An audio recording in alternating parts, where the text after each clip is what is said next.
Vivam! Sejam bem-vindos ao 7º episódio do podcast Pergunta Simples, um podcast sobre comunicação, sobre maneiras de comunicar e sobre os efeitos da comunicação. E com uma novidade, a partir deste episódio, o Pergunta Simples tem casa na rede de podcast da RTP, a Rádio e Televisão Públicas. Por isso pode ser seguido e ouvido através do RTP Play. Para quem usa o Apple Tunes Podcasts ou Spotify, também pode descarregar, ouvir e comentar nestas plataformas ou em perguntasimples.com.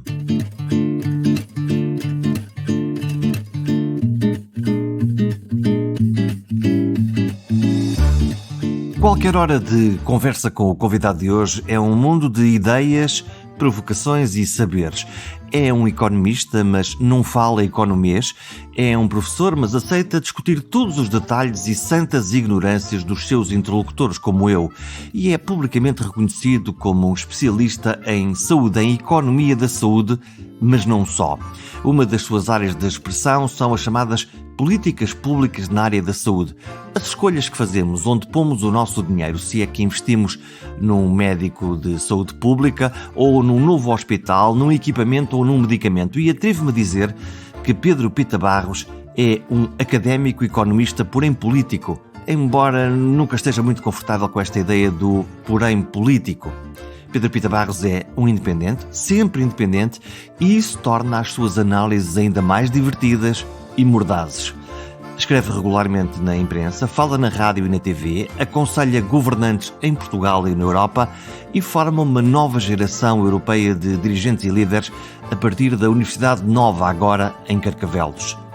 Escolhemos gravar esta conversa ao ar livre, afinal o coronavírus está por aí à solta e calhou neste dia que o Comitê Nobel anunciasse o Prémio Nobel para a Economia, prémio para quem estudou as melhores formas de fazer leilões. A novidade não está na criação do leilão, está em perceber como é que nós os comparamos e como é que conseguimos melhorar os leilões.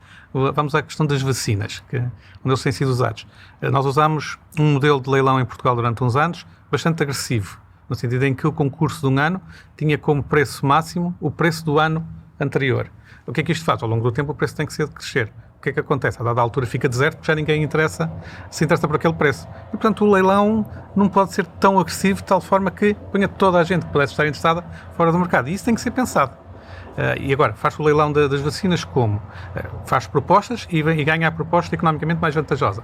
Mas podia ser como foi o leilão das tulipas ou o leilão de peixes em muitas lotas, que é começar pelo preço e começar a baixar e dizer 900, 800, 700, quem dissesse primeiro eu quero, fica com aquilo. É outro formato de estabelecer um leilão.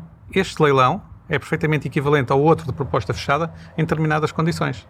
Noutras condições de informação, não é. No objetivo final, este é um processo de comunicação também. No fim de contas, o da Lota é um bom exemplo de irmos baixando o preço por aí abaixo e, no fundo, estamos a forçar os concorrentes, que eles estão sentados à volta, que têm alguma coisa para vender, a não arriscarem demais, para não ficarem com o peixe, e, por outro lado, a que se paga um bom valor por aquele mercado. Sim, são formas diferentes, porque se nós pensarmos no leilão mais habitual que vemos nos filmes, que é os tipos de leilões de arte, e conseguimos ter vários filmes, provavelmente de James Bond e similares com leilões em algum momento, nós vemos as pessoas a terem como querem comprar algo e irem anunciando quanto é que estão dispostos a pagar, dando um pequeno sinal ao leiloeiro. E, no fundo, vão subindo as ofertas. Mas quando sobem ofertas, estão a saber o que é que os outros estão a avaliar. E, portanto, ao fazer isso, estão também a revelar informação de que valorizam pelo menos aquilo que querem comprar ou que os outros já estavam a oferecer. Portanto, há revelação de informação neste processo.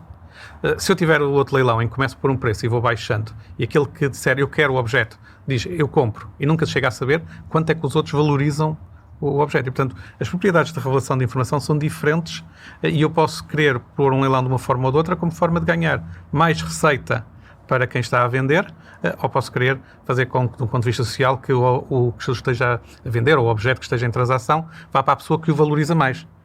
O que pode não ser necessariamente a mesma coisa em alguns modelos de leilão.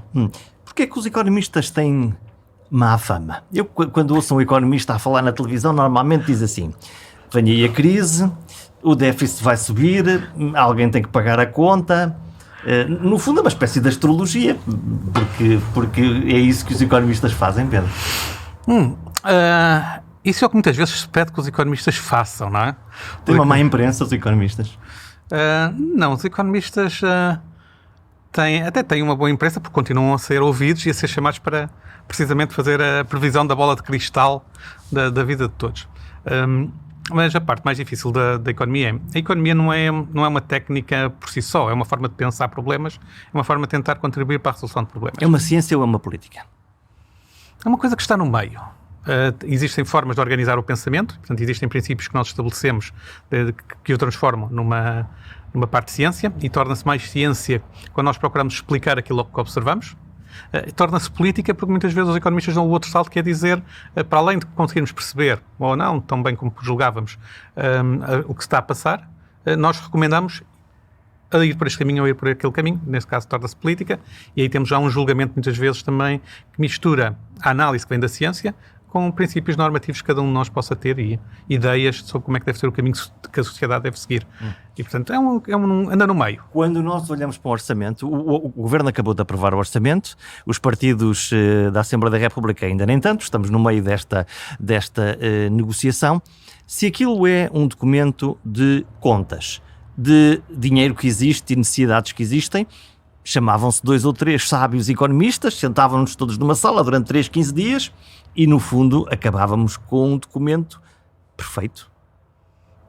Mas a coisa não é bem assim. Não consegue ser bem assim, porque, primeiro, é preciso fazer inevitáveis escolhas. Quando eu tenho mesmo que eu saiba exatamente o quanto vou conseguir da receita do Estado, e muitas vezes nós não sabemos, porque depende da própria atividade económica, eu tenho que pensar como é que utilizo. E as escolhas que têm que ser feitas têm uma componente de escolha social que não é apenas técnica, é também de valores que a sociedade possa ter, de onde colocar mais ou menos esforço. Quer dizer, sim a umas pessoas, não a outras, sim a uns interesses, não a outros, sim. Esta prioridade, não aquela. Exatamente. E como é que isso se explica às pessoas? Porque se esse raciocínio é claro e parece-me óbvio, temos 20 euros no bolso, temos que gastar 20, habitualmente gastamos sempre um bocadinho mais, 21, 22, a santa dívida. Como é que se diz às pessoas, olha, a estrada que era para construir não vai ser porque é para o centro de saúde ou vice-versa? Porque isso depois nunca acontece exatamente assim. Até vai existindo. Nós não temos, muitas vezes, a prática de procurar esse tipo de informação exatamente dessa forma. Isto é uma coisa chamada o orçamento para o cidadão, que é uma forma simples de explicar o orçamento de Estado, e em Portugal faz-se isso. E, portanto, nós até temos esses mecanismos. Provavelmente a questão é que a maior parte das pessoas, quando ouve falar de orçamento, primeiro, acha que é uma coisa que lhe está muito distante, não lhe vai tocar, ou se lhe vai tocar, só vai pensar na parte que lhe toca e não vai pensar nas escolhas que têm que ser feitas de equilíbrio global, mas vai pensar o quanto é que eu fico e, portanto, vai pensar no seu benefício individual ou do grupo em que está, ou da área em que está. O que é que eu ganho com isto? No fundo, ou quantos impostos mais é que eu tenho que pagar? No fundo, exatamente. É uma forma binária isto. E, portanto, a parte difícil do economista é conseguir fazer com que o equilíbrio global seja mantido. Porque se nós fizéssemos assim, fizéssemos uma pequena experiência dos cidadãos contribuírem para as escolhas do orçamento, e disséssemos assim, temos um volume 100 unidades, o que quer que seja, 100 milhões de euros, 1000 milhões de euros, o que for, um valor fixo, e perguntássemos às pessoas quanto é que querem para cada uma destas coisas, provavelmente se somássemos as várias opções que as pessoas diziam, ultrapassava aquele valor. E, portanto, é quando depois começa a pensar, ok, como é que eu faço isto encaixar no que tenho, que se torna difícil a decisão e onde a maior parte das pessoas terá dificuldade de pensar como é que globalmente eu consigo encaixar tudo, sabendo que provavelmente se der um bocadinho a todos, vai tudo ficar insatisfeito, nenhum tem tudo aquilo que quer, não é? Durante muitos anos tive a oportunidade de estar sentado na bancada de imprensa da Comissão de Saúde para a discussão anual da saúde, mas nos outros setores era a mesma coisa. E a coisa que era mais fácil de reparar é que aquilo está escrito, feito e contabilizado para ninguém perceber rigorosamente o que é que lá está escrito. Porquê? Bom, o caso da saúde tem umas rubricas muito esotéricas, de umas coisas muito complexas, mas depois, se eu procurar lá, centros de saúde, difícil, chama-se qualquer coisa, despesas de investimento e... aquilo, ninguém compreende aquilo. Quer dizer, tu compreendes, mas... Não, é difícil navegar, porque alguma da informação não está lá, nem nunca irá estar no orçamento, por uma razão. No caso da saúde, que é um caso particular, o ponto central de intervenção do Ministério da Saúde é o Serviço Nacional de Saúde. Mas o Serviço Nacional de Saúde, no Orçamento de Estado, é apenas uma linha que diz transferência para o Serviço Nacional de Saúde.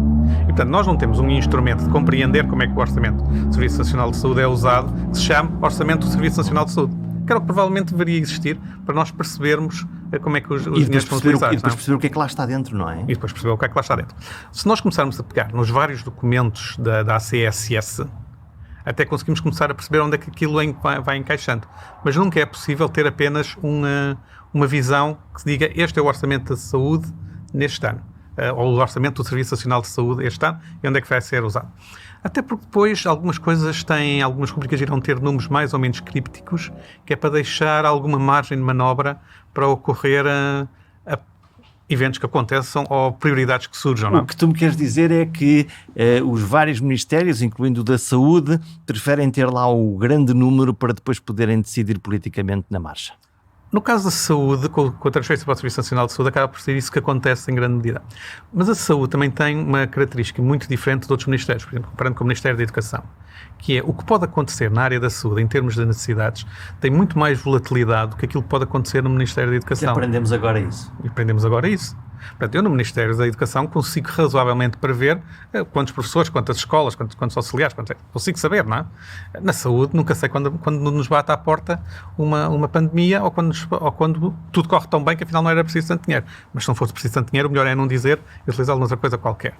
Que depois tem a ver com as dinâmicas de como é que os orçamentos podem ou não ser passados de anos para outros e podem servir de poupança ou não. Não podem, não. Mas poderia fazer sentido poderem ter a lógica dos orçamentos plurianuais como forma de amortecer alguns destes choques, guardar etc. agora para gastar no próximo trimestre. Ter esse... Mas isso significa que todos os ministros e o Ministério da Saúde também têm alguma vantagem em ter uma certa folga onde possam, com alguma discricionariedade, utilizar caso seja necessário. O problema é que a discricionariedade também tem riscos de ser usada em coisas que não vale a pena. Portanto, nós temos aqui uma coisa muito cara também aos economistas, que é dizer por um lado e por outro lado. Tudo tem benefícios e os custos. No balanço destes dois elementos é que nós tentamos encontrar o que possa ser uma via adequada. Um Pedro Pita Barros, ministro ou secretário de Estado, é uma coisa que te atrai? Não, de todo. Não é... Há coisas para as quais nós sabemos que conseguimos fazer bem e outras temos a certeza que conseguimos fazer mal. Essa é uma daquelas que eu acho que teria toda a capacidade de fazer mal.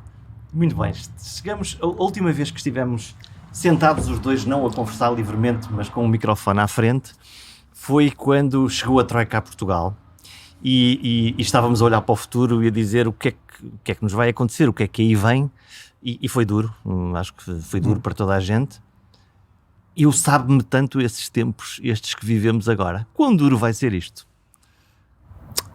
Estou a falar de economia, porque da saúde. A pandemia vai ser muito dura e provavelmente mais do que foi a Troika, em várias dimensões. Primeiro, está a ser muito mais exigente a toda a sociedade, e, portanto, não é só o Serviço Nacional de Saúde, é toda a gente. Portanto, vai haver aqui a necessidade de construir, como é que lhe podemos chamar de uma forma simples, seja catchy também ao mesmo tempo, criar um sentimento de comunidade, talvez é o melhor termo, que é nós pensarmos que vamos ter dificuldades, que vai haver distribuição desigual dos custos dessas dificuldades, já estamos a vê-las, e que, como sociedade, vamos ter que ter um esforço coletivo de ultrapassar isso. Enquanto que durante os tempos da Troika, é certo que houve algumas dificuldades, mas havia sempre aquela noção de que com um esforço suficiente um setor podia melhorar ou podia ultrapassar, e nós vimos muitos setores de atividade que estavam voltados para o mercado interno, de repente começarem a exportar. Começamos a exportar serviços de arquitetura, que era uma coisa que se fazia pontualmente, mas não com regularidade. Passamos a fazer isso durante o tempo da Troika com alguma regularidade. Passamos a fazer mais coisas num âmbito mais global do que era habitual. E isso exigiu um esforço, mas as pessoas sabiam que se fizessem lá esse esforço, teriam, de alguma forma, um caminho da recompensa disso. Com a pandemia dependemos muito mais uns dos outros. Se continuarmos a ter uma taxa de novos casos muito elevada que depois começa a refletir uma pressão muito grande no sistema de saúde, poderão ser necessário voltar a medidas mais draconianas que afetarão toda a gente, independentemente de como estejam a tentar responder ou evoluir. Portanto, a nossa interdependência em tempos de pandemia vai ser muito maior. Por outro lado, as exigências da pandemia em termos de sistema de saúde colocam uma pressão enorme sobre os profissionais que levam quase inevitavelmente a uma exaustão ao fim de algum tempo. São obrigados a trabalhar um regime de rotações que não é possível manter durante muito tempo. E, portanto, fizeram numa primeira fase e vão repetir agora, estão agora a repetir outra vez. Vai-lhes ser pedido que repitam agora quase de certeza. E agora mais cansados. Temos alguma vantagem, já aprendemos muita coisa durante estes meses, isso é verdade. E isso ajuda bastante. E a forma de tratar tem mostrado que nós temos conseguido baixar a mortalidade das pessoas dos casos mais graves. Portanto, isso tem sido um bom sinal. Mas se nós pensarmos que com o número de aumento de pessoas infectadas vamos ter casos mais graves, mas também muitos casos que não ficando mais graves têm que ser acompanhados, vamos ter uma pressão sobre o que eu chamei já uma vez o exército invisível, que são os médicos de família, que têm que acompanhar essa gente toda, e que embora seja muito mais apelativo visualmente ou comunicacionalmente falar dos hospitais e das situações extremas, a retaguarda, o ponto de partida de toda esta parte dos cuidados de saúde primários que mantém as pessoas longe do hospital e evitar que não tenham um agravamento da sua situação, vai ter também uma pressão enorme. E nós sabemos que a promessa de dar a todos os portugueses um médico de família é sempre sucessivamente revista. Porquê, Pedro? É dinheiro? É falta de jeito? Porque neste momento temos médicos em formação, temos uma necessidade, não estamos tão pobres como isso, portanto... O que é que é um fenómeno para mim também tentar perceber porque é que uma coisa que é uma prioridade de toda a gente, sim, que é percebido pela população como uma prioridade, que não tínhamos médicos, agora temos. Bom, dinheiro também eu diria que neste caso é uma quantidade razoável de dinheiro que o Estado poderia investir e seria uma bela bandeira eleitoral já agora, portanto até por aí os vários governos enunciam a prioridade e não acontece. Pois, misturam-se vários aspectos de porque é que não acontece. Um deles... Ou não vai acontecendo, no fundo é uma tendência, porque nós estamos quase numa estabilidade que ora um bocadinho para baixo, um bocadinho para cima. Eu não tenho a resposta, tenho a minha interpretação do que possa ser a resposta. E que tem 3 ou 4 elementos nos quais eu posso estar a ser injusto em alguns deles. Okay? Vamos fazer já essa ressalva. Mas como isto não é uma questão de justiça neste momento, é simplesmente dar qual é a minha visão face aos elementos que temos. A primeira razão pela qual todos os governos prometem um médico de família e depois não acontece. Eu acho que é uma subestimação de cada governo da sua capacidade de resolver o problema. Porque olhando para o problema parece relativamente fácil. Com um bocado de dinheiro, com a formação de médicos a haver, isto deve ser fácil de resolver. Portanto, porquê é que não acontece? Porque uma das razões é provavelmente parece tão simples que cada um se esquece de perceber quais são as barreiras nos quais o seu antecessor falhou. E, portanto, a primeira parte é uma espécie de... É um ato de fé e não de aprendizagem do passado. Um ato de alguma arrogância intelectual de dizer eu vou conseguir fazer onde os outros falharam. Okay? Eu acho que isso tem sido permanente em todos os ministros que anunciam que vão resolver. Eu acho que existe um bocadinho desse elemento. Agora, porquê que então falha? Porque não só é difícil prever exatamente quais são os momentos de reforma de alguns dos médicos de família que vão saindo, como também a formação nem sempre vai com a velocidade que se pretende, nem depois as pessoas que se formam vão para os lugares que se pretendia que elas fossem. E, portanto, como não há propriamente uma lógica de eu formo-te e, portanto, tens que ir para ali, no final depois, cada médico formado acaba por tomar as suas decisões que não são necessariamente aquelas que alguém há 4 anos atrás pensou que eles iriam tomar. E, portanto, nunca, como pensaram que ia resultar, nunca pensaram quais são os mecanismos pelos quais eu tenho que assegurar que aquilo acontece. E alguns dos aspectos não têm apenas a ver com remuneração. E nós vemos, ou pelo menos com a remuneração imediata, porque nós vemos que, mesmo quando se atribuem verbas adicionais, e se paga mais por ir para sítios mais remotos, muitas vezes não se tem candidatos para isso. E aí a explicação está em 2 elementos. Primeiro, as pessoas quererão ir para lá, também se sentirem acarinhadas no ir para lá. Não é dizer, aquilo é tão mau que eu até te pago mais. Isso é comunicação. Mas que é um bocadinho a sensação que fica, não é? Eu se tivesse que decidir ir para um sítio onde pagam mais e dizem que pagam mais porque aquilo é muito mau, disse, calma lá, então se calhar no meu balanço quero outra coisa. Se calhar não vale a pena. Portanto, as pessoas têm que se sentir acarinhadas nesse aspecto. Portanto, tem que ser dizer o ir para longe tem alguns custos adicionais e, portanto, nós estamos dispostos a ajudar. Por isso, primeiro ponto. Curiosamente, nos médicos à periferia, no início do SNS, a mensagem foi vamos para ali porque é preciso fazer saúde para todos os portugueses, o que era uma mensagem muito positiva. Exatamente. É uma visão completamente diferente. E essa é a parte que eu acho que do acarinhar. Outro aspecto é se eu quero que eles vão para lá de uma forma permanente, e aí o serviço à periferia não era para ser permanente, embora alguns depois tenham ficado permanentemente, se eu quero que seja permanente, tenho que diminuir os custos desse distanciamento. E hoje em dia não é difícil diminuir esses custos, para as pessoas não se sentirem isoladas. Portanto, quem for para um desses sítios mais remotos, provavelmente não querá ficar com aquela sensação de daqui a 10 anos estou desatualizado Isto começa a ficar como Michael Pence. Há uma mosca na entrevista que as pessoas não veem porque é som, mas há uma mosca. Há sempre uma mosca na entrevista. Bom, portanto, as pessoas sentirem-se isoladas ou sentirem que podem ficar isoladas ao fim de alguns anos pode ser preocupante em termos de desenvolvimento de carreira, etc. E, portanto, podia-se pensar em mecanismos que evitasse primeiro essa sensação e segundo que na prática mesmo evitasse. Eu tenho às vezes falado de uma coisa que me pareceria interessante, que era ao fim de 5, 6 anos um médico num sítio remoto, um médico de família num sítio remoto, poderia vir passar a um sítio que ele escolhesse, em Portugal ou na União Europeia, aqui não seria limitativo, a 6 meses ou 1 ano, a fazer aquilo que ele quisesse para se atualizar. Uma espécie de Erasmus profissional, digamos assim. O que lhe daria, obviamente, um estímulo para poder ir e para poder continuar atualizado. Exatamente. E até porque depois as pessoas, estando nestes locais, descobrem também benefícios de viver e de conhecer a população local e tratar da população local, criam um lado que provavelmente não criam no outro lado. Depois temos uma parte complicada que são as cinturas urbanas que também têm falta de médicos de família. À volta de Lisboa, à volta do Porto, em particular a zona de Setúbal, a zona de Sintra. Sim, exatamente. E aí temos que pensar como é que se consegue cobrir isso. E aí provavelmente, mais do que esta lógica de não ficar perdido no tempo, é uma parte de dinheiro certamente, e se calhar uma boa parte de planeamento para perceber porque é que há rotação, que mecanismos organizacionais é que podem ser usados para ter menos rotação e as pessoas para permanecerem e quererem ir para essas populações.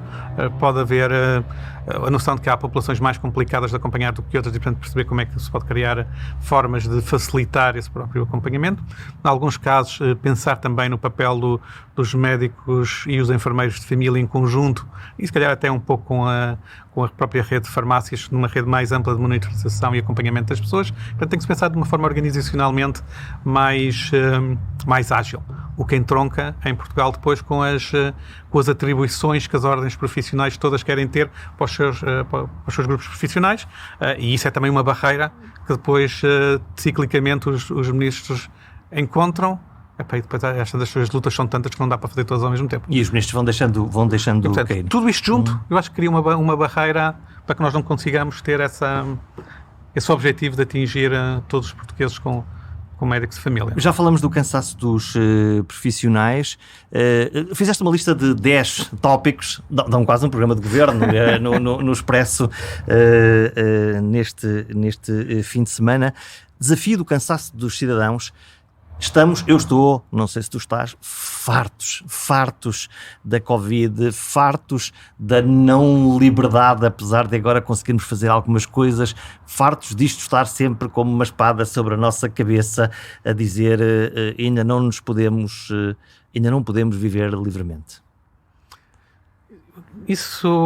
Essa fadiga, que é um termo técnico que se costuma usar, é muito natural nestas circunstâncias. Não é a primeira vez que se encontra esse tipo de situação e era previsível desde o início. E tem duas origens, de alguma forma. A primeira era, nós inicialmente, em março, havia enorme incerteza sobre o que era exatamente toda esta pandemia. O que ia afetar, como é que ia afetar, qual a gravidade. Tínhamos as imagens dramáticas dos hospitais de Itália, depois dos hospitais de Espanha, e isso criou uma tensão enorme nas pessoas. Um susto. E, portanto, nós, como sociedade, até fomos bastante rápidos a fechar e ir para casa e aceitar um mês de confinamento. Mesmo primeiro que o governo, não é? Decidimos primeiro que o governo, em grande medida. Da escola e ficamos em casa. Começou a ser, não. E isso são situações de pressão em que se tomam decisões extremas e em que o que predomina é o medo da parte de saúde. Com o passar do tempo, fomos aprendendo algumas coisas. Primeiro, que a situação era grave, mas que nós raramente conhecíamos alguém que diretamente tivesse sido afetado. Isso começa a afetar a percepção de que cada um tem do risco real que está mesmo envolvido. Começamos também a sentir o custo da perda de liberdade. No fundo, era algo que nós não pensávamos até deixar de se ter. E aí começa-se a ter a pressão, ok, será que vale a pena correr aquilo? E começamos a tentar perceber qual é o caminho que conseguimos traçar, em termos de grupo, entre equilibrar o ter uma vida um pouco mais normal e conseguirmos defender a pandemia. Curiosamente, em alguns inquéritos internacionais que nós fomos fazendo e conseguimos incluir Portugal, encontramos que os portugueses eram daqueles que mais sabiam as medidas recomendadas pela OCDE, que mais aderiam e que mais preocupados estavam. Mas também assistimos que, com o passar do tempo, foram aqueles que foram também mudando a sua percepção da importância do aspecto de saúde face ao aspecto económico. E, portanto, foram libertando e largando um bocadinho o laço da prudência. Todos os países fizeram isso. Aliás, talvez o país que neste momento é mais dramático nisso é a República Checa. Foi um dos países que também muito cedo fechou, muito cedo controlou, e muito mais do que Portugal, todo o contágio, e neste momento tem uma situação perfeitamente descontrolada. Quando nós em março falávamos na famosa curva exponencial, não? Que a cada altura dava mais infectados do que habitantes em Portugal, naquela nossa ânsia de tentar quantificar a coisa. No dia em que todos éramos epidemiologistas e todos fizemos contas. Já vamos falar dessas curvas. Essas famosas curvas exponenciais, neste momento nós encontramos-la praticamente na República Checa em plena atividade. E porquê? Porque eles essencialmente abrandaram um pouco a guarda, e quando se põe isto em marcha, depois torna-se difícil conter esses aspectos. E portanto a nossa forma de encarar esta tensão entre uma vida normal e uma vida defensiva relativamente ao vírus vai mudando também com o tempo. Nós em Portugal, olhando por exemplo à mobilidade medida pela Google, que é mede com os telemóveis os sítios onde as pessoas estiveram, não é estar a seguir cada um de nós, é dizer, se calhar também é, mas o que eles põem publicamente e está disponível para quem quiser fazer a procura, é dizer a percentagem de pessoas esteve num determinado tipo de locais face ao que era antes da pandemia. Para poder comparar. E o que nós vemos é que Portugal baixou bastante toda essa mobilidade, obviamente durante o confinamento sim, menos depois do confinamento começou a subir devagarinho. No final de agosto e durante o período de férias explodiu a ida para as praias e para os parques e para essas coisas. O que corresponde também um pouco àquilo que nós vemos, não é? Claro que 15 dias depois temos as consequências. Tivemos o efeito disso, não? E portanto há muito do que se passa tem a ver com o nosso comportamento social. Portanto esta fadiga está instalada. Agora vamos ver se o susto que vem agora vai ser suficiente para voltarmos atrás de alguma coisa. Para ti é claro que a fatura vai chegar. Nós já estamos neste momento com o número de casos. Já estamos com a fatura, não é? E embora se diga que não é tão preocupante, porque é sobretudo uma população mais nova, com menos gravidade, até continuamos a ter uma mortalidade baixa, os grupos sociais e grupos etários em Portugal não são estanques. E, portanto, se eu tenho um grupo populacional, mesmo que sejam mais jovens, a ter um crescimento do número de infecções, mais cedo ou mais tarde, isso vai passar para os outros que são mais vulneráveis. Os netos, os pais, os filhos, e, portanto, vão fazer esse ciclo normal. Isso acaba por ser inevitável nestes aspectos. É o que temos visto nos outros países, é o que provavelmente vamos ver aqui. E, portanto, nós vamos, e já estamos a ver também na tal mobilidade, uma redução da mobilidade. Portanto, podemos fechar o país? Outra vez? Bom, nós, na verdade, fechar o país sempre foi um termo excessivo. Podemos fechar... Fazer aquilo que fizemos em março, eu acho que já não é possível. Foi possível naquela altura, primeiro pelo susto e depois porque o custo económico, mesmo assim, podia ter alguma almofada de defesa nas pessoas que foram mais afetadas. Essa almofada eu acho que neste momento se esgotou, seja nas pessoas afetadas, seja na própria capacidade do Estado continuar a pôr. E aqui voltamos à parte económica, onde é que a economia entra. Se eu ponho as pessoas em casa que se deixam de produzir, essa é a produção perdida e, portanto, significa que o nosso nível de vida vai baixar naquele montante. Aconteça o que acontecer. Produção que foi perdida. Não? E, portanto, a questão que nós vamos ter é como é que vamos distribuir o custo daquela perda de produção. Se vamos fechar durante muito tempo, essa perda de produção vai ser muito maior. E, portanto, vai ser muito mais dolorosa a redistribuição. E quando começarmos a falar de uma maior redistribuição, vão começar a surgir as tensões de porque é que eu estou a redistribuir ou porque não estou a redistribuir. Posso começar a ter alguma pressão social de como lidar com isso. O que nós estamos a ver noutros países, e é bom vermos o que é que, por exemplo, acontece em Espanha, em que essa pressão económica se torna suficientemente forte para, em Madrid, as pessoas não quererem fechar por razões económicas, mesmo sabendo que têm um risco para a sua saúde. Não? Sendo que a epidemiologia lá, as coisas estão mais complexas. Estão muito mais complexas. E por isso é que nós temos uma vantagem face à Espanha, que é, temos, de alguma forma, uma maior consciência global dentro da sociedade portuguesa dos perigos da pandemia, portanto continuamos a ter esse maior cuidado do que alguns outros países, uma maior preocupação, mas a componente económica de eu a dada altura já não tenho capacidade de trabalhar e trazer dinheiro para casa e já não tenho poupanças, vai-se começar a apertar. E, portanto, isso vai ter que ser lidado aqui de alguma forma. Quando eu digo que nós nunca fechamos, na verdade, nós mantivemos sempre muitas atividades em funcionamento. Uma das coisas que mais se receava que pudesse ter acontecido, que era a queda das cadeias logísticas, e, portanto, passamos a ter não só a corrida ao papel higiênico, que é talvez o que vai ficar emblemático desta pandemia, como fenómeno que não... Fenómeno sem explicação, não é? Podíamos ter tido corridas a bens alimentares se tivessem sido quebradas as cadeias logísticas. E isso não aconteceu? Isso não aconteceu todo. Nós tivemos filas às portas dos supermercados para garantir que havia pouca gente dentro, mas não tivemos corridas aos supermercados com as pessoas com medo de não conseguirem trazer para casa algumas coisas. Mesmo algumas quebras pontuais de alguns produtos que existiram foram sendo sempre supridas. Nunca houve uma falta generalizada de bens essenciais. Nesse aspecto, a cadeia quer de produção, quer de distribuição, e os supermercados deram uma lição de organização... completamente fabulosa. E mais um daqueles aspectos completamente invisíveis que nós tomamos como adquiridos e que só se tivesse quebrado é que nós teríamos sentido uma falta tremenda desse elemento. Olhando para os números da economia, já vimos perdas de menos 6% do PIB, menos 10%, menos 12%. Qual é o teu número? Não tenho número, mas alguns entre os 8% e 10%, muito provavelmente, em termos de quebra de produção. Aqui o PIB é sempre muito ilusório no seguinte sentido. Nós temos na nossa contabilização do PIB, que é valor acrescentado gerado em Portugal, e portanto não é soma todas as vendas feitas em Portugal, é valor acrescentado. E agora em português, para o comum dos mortais que nos ouve, ok. O que é que isso é? Isto é o quê? É a riqueza que nós fazemos? É o dinheiro que nós temos?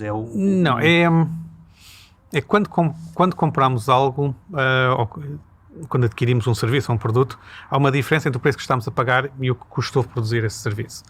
E de uma forma simples, isso é o valor acrescentado que é trazido. E o PIB é a soma desses valores acrescentados todos. Portanto, não é o total das vendas que é feito em Portugal.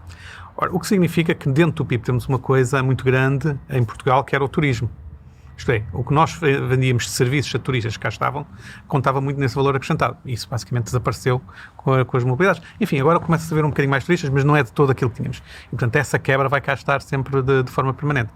Ora, isso significa que as pessoas que tinham a sua atividade e a sua vida mais dependente dessas receitas são mais afetadas que as outras. Portanto, quando falamos em 10%, nós temos 10% num valor médio, mas quem estiver nesses setores tem quebras muito maiores. E o Estado tem uma fortíssima queda porque não recolhe os impostos desses 10% de riqueza criada num determinado setor. Sim, e não só tem uma menor recolha de impostos, como tem nos pontos em que existe aumento de desemprego e utilização de serviços de desemprego, e agora com todos os mecanismos de apoio às empresas, tem uma despesa adicional para tentar manter alguma atividade numa espécie de limpo, à espera que haja condições para retomarem. Quebra de 10% e olhando para o próximo ano, o que é que nos pode acontecer? Esperamos uma recuperação ou vamos andando e depende da vacina, depende da pandemia? Depende da pandemia. Depende da pandemia, depende do nosso comportamento face à pandemia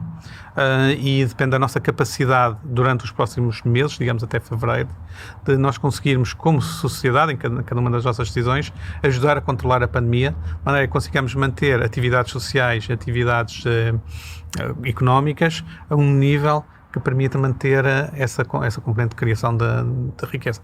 Agora, há uma parte que vai desaparecer durante vários anos, então a parte do turismo não está cá. Mesmo toda a parte de restauração, não podemos ser contraditórios com dizer que queremos que as pessoas tenham maior recato, digamos assim, para evitar contágio, e ao mesmo tempo vão aos restaurantes das formas como iam antes.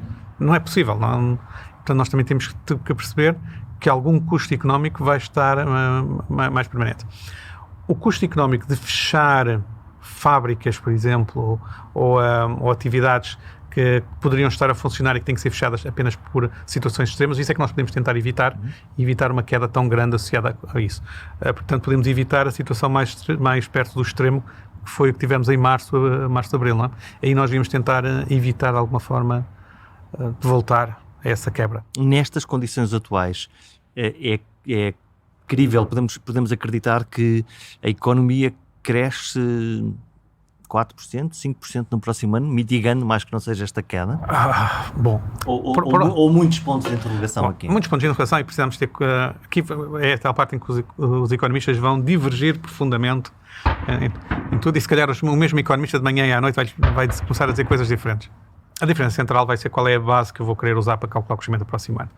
E provavelmente, como este ano vamos ter uma queda muito grande, falar em crescimento para o próximo ano de 4% face a este ano, eu acho que tem pouco interesse e pouca relevância. O que nós devíamos pensar era, para o ano antes da pandemia, portanto, comparando com 2019, o que é que vai ser 2021? E aí, certamente, vai ser uma queda ainda em termos de criação de riqueza em Portugal face a 2019. Se nós repararmos alguma coisa, provavelmente essa queda será menor do que é que vai ser a 2020 e, portanto, terá alguma recuperação, mas olhar para o crescimento de 2021 face a 2020 vai trazer muito pouca informação. Vai ser mais poeira para os olhos do que propriamente informação concreta sobre como estamos a funcionar. Vai ser mais política do que outra coisa. Sim. E o que é que... E como é que... Vai ser mais debate, vai ser mais luta política partidária do que política, que política não é necessariamente mau, não é? Do que discussão real. Do que discussão real. O que é que isso implica redistribuição do custo. É disso que estávamos a falar. Vai ter que inevitavelmente pensar como é que se faz uma redistribuição do custo. Onde é que se corta, não é?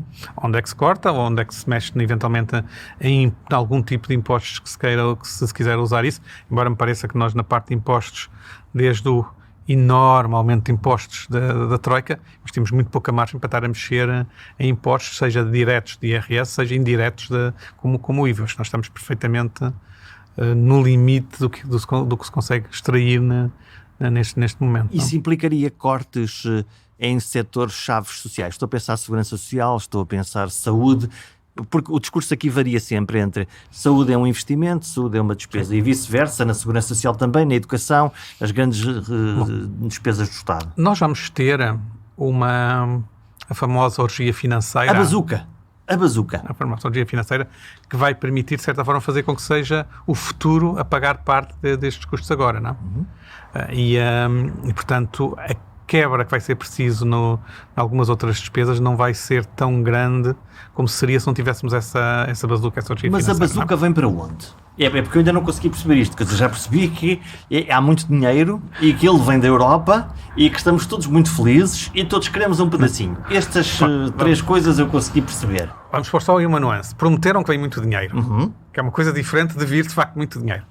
Resta saber depois as condições em que ele consegue Quanto é que custa esse dinheiro? Quanto é que custa esse dinheiro e como é que consegue cá chegar e quantas coisas é que temos. Que a perspectiva de haver muito dinheiro vai fazer uma distorção de decisões em que cada um vai pensar onde é que eu vou sacar a minha maior parte. Vai ser. E já vimos isso com as estradas, já vimos isso com outros setores, com eólicas, vimos em vários sítios. Isto vai ser outra vez aquela lógica de onde é que eu vou buscar isto. E aqui vai ser muito importante como é que nós vamos conseguir montar cá mecanismos que façam a melhor utilização possível disso, que evitem os abusos e que já agora deem uma boa imagem nossa lá fora na Comissão Europeia para continuar a vir mais dinheiro, não? E não é fácil. Também tenho algumas ideias sobre isso, mas deixámos-las de parte para... Não sei se queres falar da tua experiência de quando fizeste parte da comissão de acompanhamento quando a Troika cá esteve, na área da saúde, e a regra também era o que é que fizeram as medidas, tomem lá o dinheiro, não fizeram, se calhar não vai. Não, eu não fiz parte da comissão nenhuma de acompanhamento. A minha relação com os poderes oficiais é sempre muito... Mas não ajudaste neste processo de... Não, foi mais divertido ouvido, que isso. Seguramente. Foi mais divertido do que isso. Fui ouvido não necessariamente pela vontade do governo português. Okay? Portanto, como um elemento arbitral que conhece bem o sistema. Ou que fala despoderadamente sobre algumas coisas, mas que tenta ao mesmo tempo ser, aí sim, honesto e coerente nas análises que faço. Não tenho a preocupação se aquilo é simpático ou não para governos da oposição, até porque eles mudam, portanto não consigo estar sempre em oposição ao que lá está, digamos assim. E, portanto, agora o desafio, se olhamos para esses tempos da Troika, no fundo a situação é parecida? Não é parecida, porque mesmo na área da saúde há uma diferença muito importante desta vez, que é a própria Comissão Europeia reconhece que para as regras macroeconómicas de acompanhamento dos orçamentos que a despesa em saúde vai ter que ser olhada de forma diferente. E, portanto, tem mesmo ali uma folga de dizer parte do dinheiro que foi metido na saúde não vai entrar nas nossas avaliações de cumprimento de regras macroeconómicas. É como um gasto especial que não entra para a conta. Exatamente. Estamos a dizer, isto não vai fazer parte destas regras de acompanhamento. E, portanto, temos aí um primeiro balão de oxigênio. O nosso maior risco na área da saúde desta orgia financeira é começar a gastar em algo que vai criar despesa permanente que fica mesmo depois desta bazuca acabar. Portanto, não, em vez de ter um investimento reprodutivo, que nós coloquemos €1 e que ele amanhã possa estar a produzir mais do que €1, nem precisamos tanto, ou que saibamos pelo menos que se pusermos aqui €1, no futuro não vamos ter que estar a continuar a pagar este euro, ou se vamos ter que continuar a pagar, sabemos já de onde é que virá o dinheiro para pagar. Já podemos fazer uma lista: estradas, estádios de futebol. No caso de... Estou a olhar para o passado, não estou a olhar para o futuro. Não, exatamente. No caso da saúde, qual é um risco? Se começar a construir equipamentos que depois têm um custo de manutenção e de operação muito elevado, podem-nos pagar agora o custo de construção ou de renovação de equipamentos, mas depois nós vamos ter que pagar a manutenção. E portanto, o que tem que ser pensado não é se nós no absurdo construíssemos agora 10 hospitais novos e diferentes, não de substituição, o futuro significaria uma fatura para pagar o seu custo anual. O seu custo de funcionamento. Digamos assim, devemos evitar na construção de equipamentos da área da saúde o que foi o aeroporto de Beja em termos de infraestruturas de navegação aérea, digamos assim. Porque criou-se uma infraestrutura que parece ser excelente, mas como não tem uso, não serviu para... É uma perda. Tem um custo de estar. E o risco que nós podemos fazer isso, seja em termos de equipamentos físicos, seja em termos de equipamentos da operação do Serviço Nacional de Saúde, é sempre grande, não é? Portanto, temos que saber bem o que é que estamos a fazer. E aqui eu vejo que nós não temos os bons mecanismos para fazer isso, porque seria... Nós vamos sempre oscilar entre duas coisas, que é quem está no terreno dizer eu é que sei o que é que preciso, e quem está em cima tentar dizer eu é que tenho a visão geral de todo. E se as duas coisas não estiverem alinhadas, pode-se estar a fazer coisas que não são necessárias e deixar de fazer aquelas que são necessárias, sendo que às vezes quem pensa só no seu canto também não consegue ter a perspectiva global. E portanto, se eu deixasse todas as unidades, centros de saúde, USFs ou hospitais escolherem livremente aquilo em que queriam investir, eu certeza que teria um excesso de capacidade no Serviço Nacional de Saúde a breve prazo, não é? Portanto, eu tenho que perceber como é que eu reequilibro as várias coisas. Agora, a capacidade de fazer isso em Portugal normalmente é pequena. Por exemplo, nós não temos no Ministério da Saúde algo que já existiu num passado quase imemorial, que era um departamento de planeamento, não é? Para ajudar a perceber onde é que faz sentido deixar alguma corda para o local escolher o seu caminho e onde é que faz sentido ter que garantir que o global se mantém harmonioso.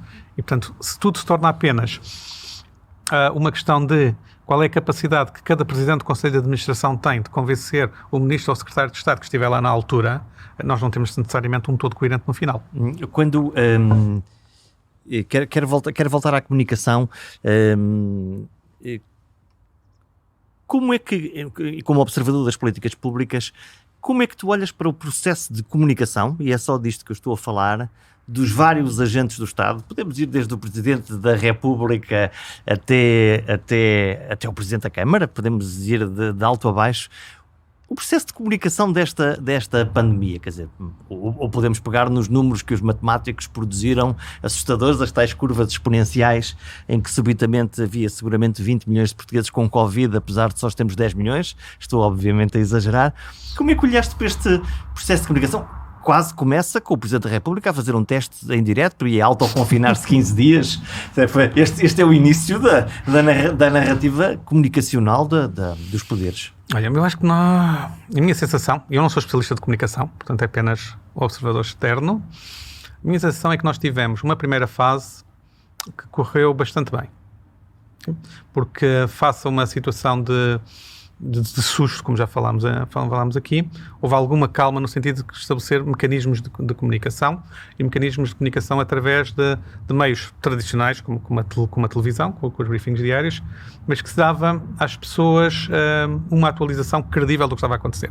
E também nas tais acompanhamentos, através de inquéritos que nós fomos fazendo de várias formas, vimos que toda a população seguia esses briefings. Uma maioria muito esmagadora dessa população seguia e entendia e acreditava. Okay? E acreditava. E isso portanto, foi um elemento de credibilidade muito grande. E isto é verdade para todas as faixas etárias.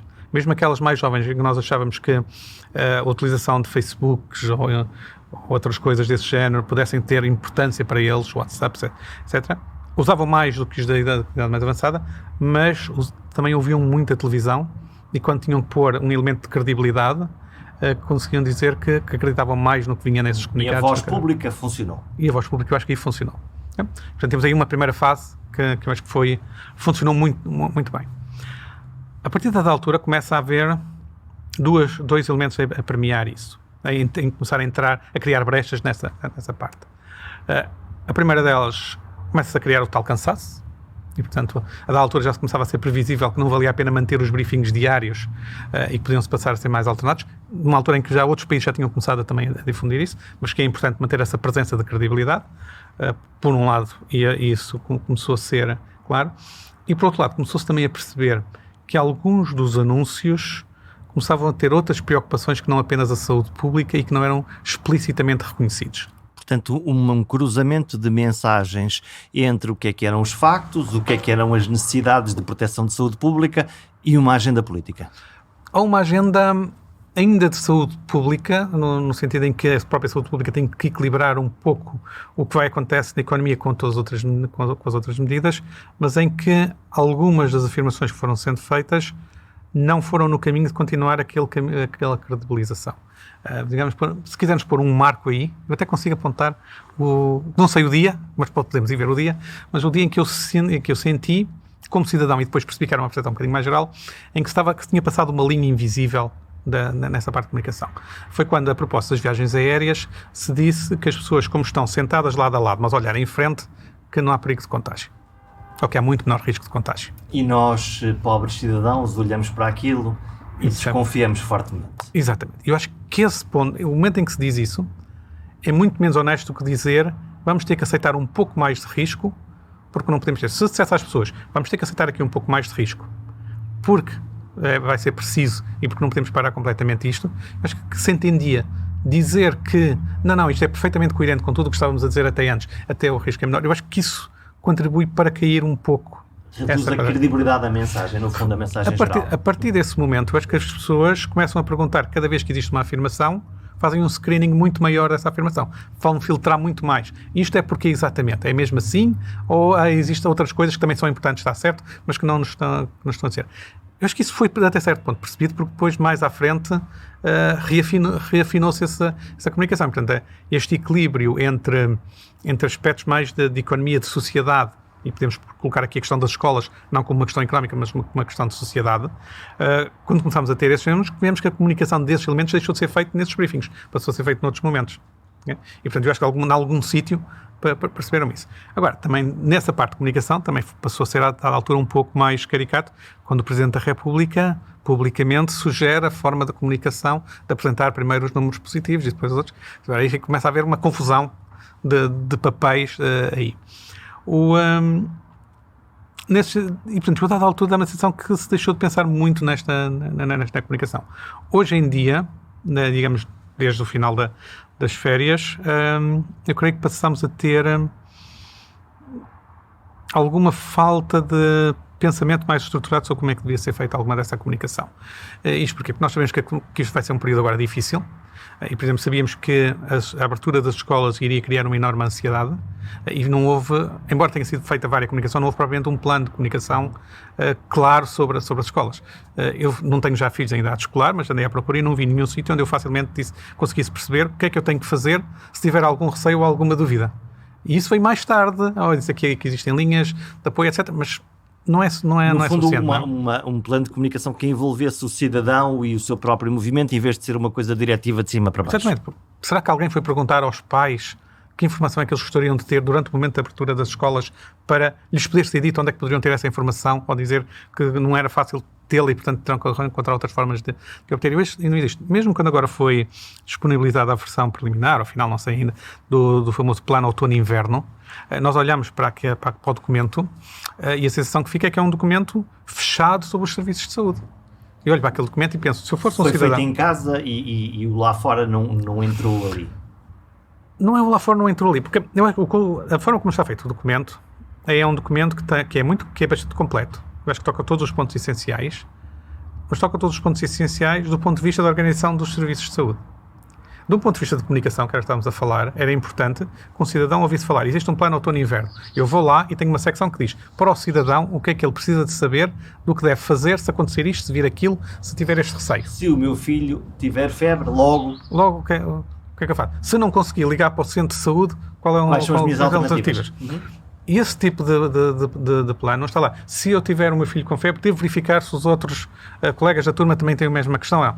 Esse tipo de plano era importante também para o cidadão, para manter uma certa calma. E aqui eu acho que nós temos tido até uma boa entrada em funcionamento das escolas. Portanto, todos aqueles receios que havia, acho que em grande medida, provavelmente por cuidados das escolas e cuidados dos pais, etc., tem-se conseguido evitar situações de fechos generalizados. Um caso ali, um caso acolá, mas muito controlado. Que sabia que ia acontecer. Que ia acontecer. E talvez aqui o sinal mais interessante seja a relativa calma com que o Mário Nogueira tem estado sobre o tema. O discurso sindical acalmou claramente. Acho que acalmou, não foi? E isso é o indicador mais claro de que as coisas não podem estar a correr muito mal. O que não deixa de ser um sinal muito... Porque é um bom sinal, porque não é uma coisa que eu possa dizer. Foi o Ministério da Saúde que conseguiu decidir que isto ia correr bem. Aquilo é um Ministério diferente, é o Ministério da Educação. O Ministério da Educação parece ser um bocado trapalhão no tratamento destas questões, o que significa que foi descentralizadamente em cada escola, ou em grupamento de escolas. Cada um tomou o destino em suas mãos. Foram tomando as suas decisões, provavelmente falaram imenso entre eles, acredito que os diretores dos agrupamentos tenham telefonado uns aos outros a perceber como é que estavam a fazer, mas que de uma forma, entre eles, provavelmente falando se calhar com os pais, tendo algum envolvimento de alunos, não sei exatamente como, em que se calhar em sítios diferentes tiveram mecanismos diferentes, mas conseguiram esta acalmia, não é? Olhando para... Nós estamos a pensar no nível nacional e no nível local, ou quase hiperlocal, das famílias depois. Olhando para cima, temos a grande Europa, que, no fundo, não conseguiu estabelecer uma coerência geral de como é que isto se pode fazer. Estou a olhar, por exemplo, para as viagens entre países, as listas vermelhas, tudo isso que aconteceu, e que, ao mesmo tempo, e tens experiência disso, tenta fazer, por exemplo, planos gigantes para o cancro, planos gigantes para a Covid, quase um monte de papéis imenso. Acrescentamos mais complexidade à complexidade, ou a Europa será definitivamente o nosso caminho para organizar o nosso mundo daqui para a frente? Bom, e a Europa, no meio disto tudo, eu acho que acabou por ter a União Europeia, por assim, nesse contexto desse grupo de países, acabou por ter um início de resposta muito trapalhão, muito desorganizado, mas depois claramente acertou o passo.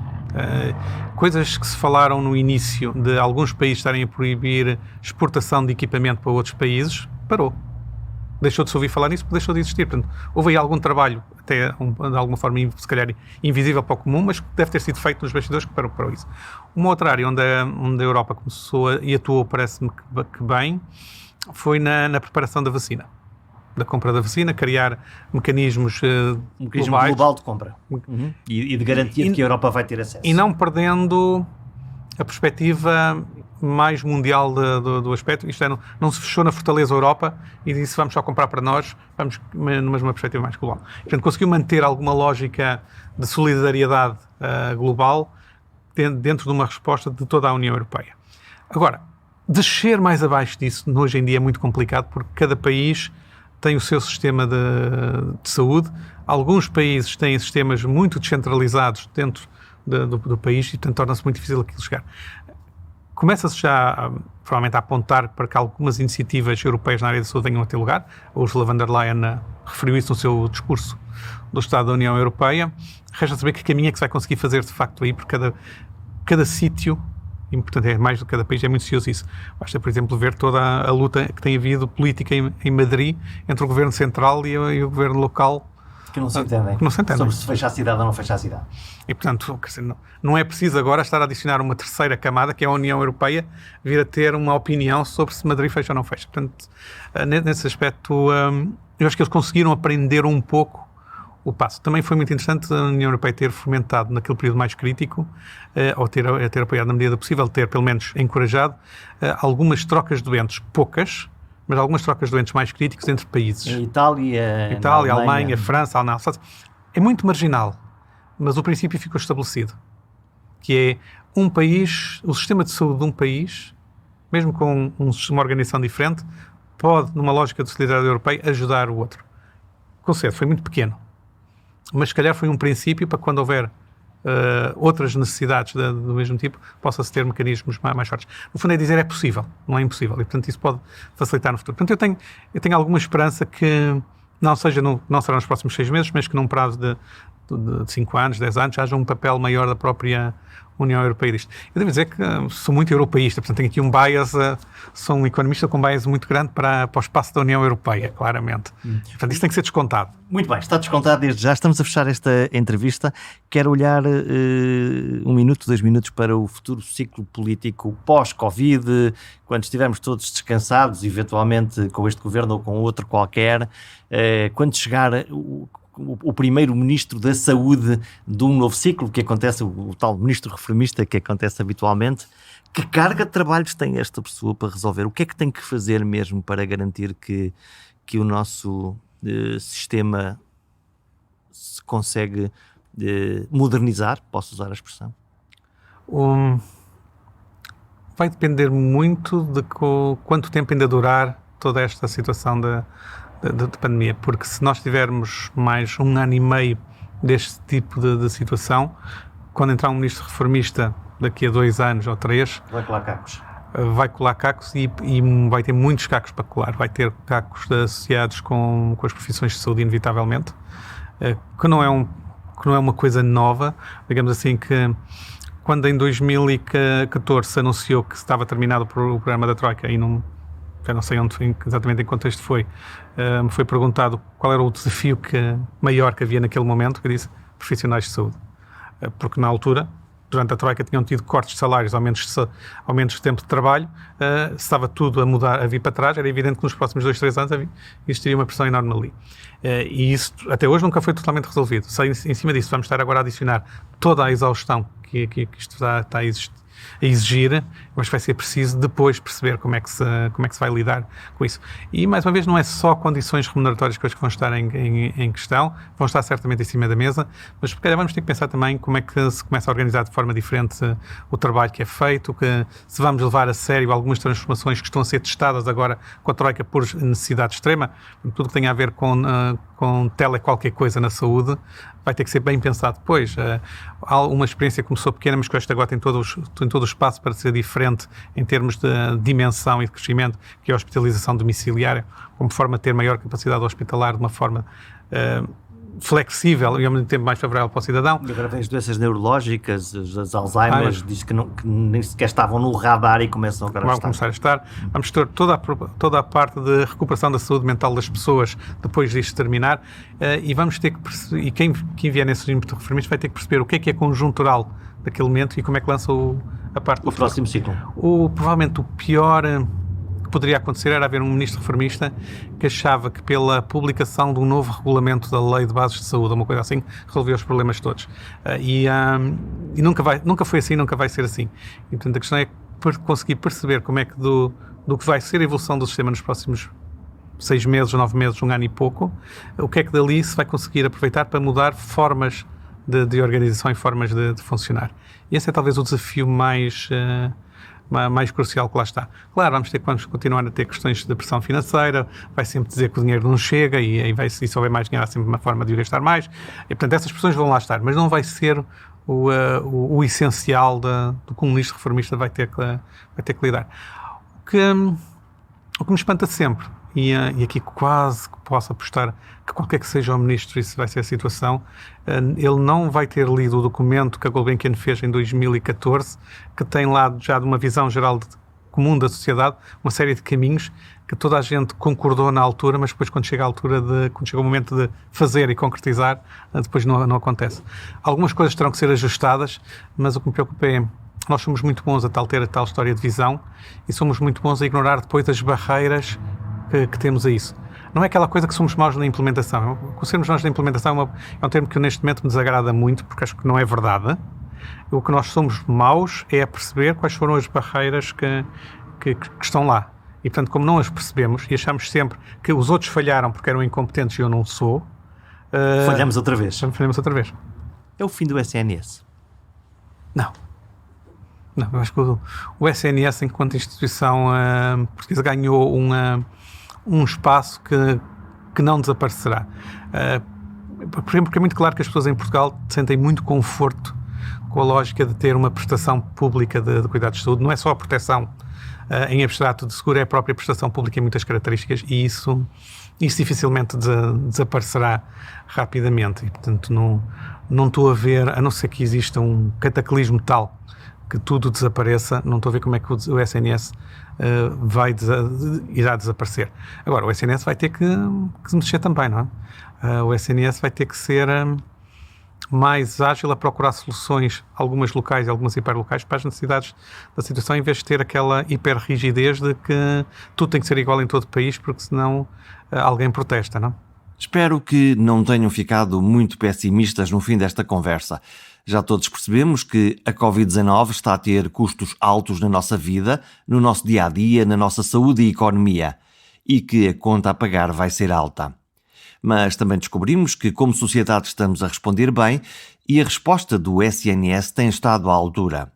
Os próximos tempos vão ser incertos e exigentes e quase garantidamente vamos ficar mais pobres outra vez. Mas vamos recuperar. Se gostaram deste episódio ou da série, comentem e sigam em RTP Play, Apple Podcast ou Spotify. Até já!